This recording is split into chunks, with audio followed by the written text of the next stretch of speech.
In this tutorial, I will demonstrate the procedure to disable the automatic saving of photographs to iCloud storage on an iPhone.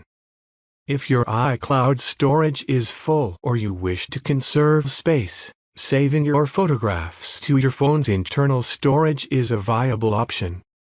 To begin, launch the Settings application and select your name at the top of the screen. Subsequently, select iCloud and choose Photos from the available options. To disable the synchronization of photographs between your iPhone and iCloud, tap the toggle switch located to the right of Sync this iPhone.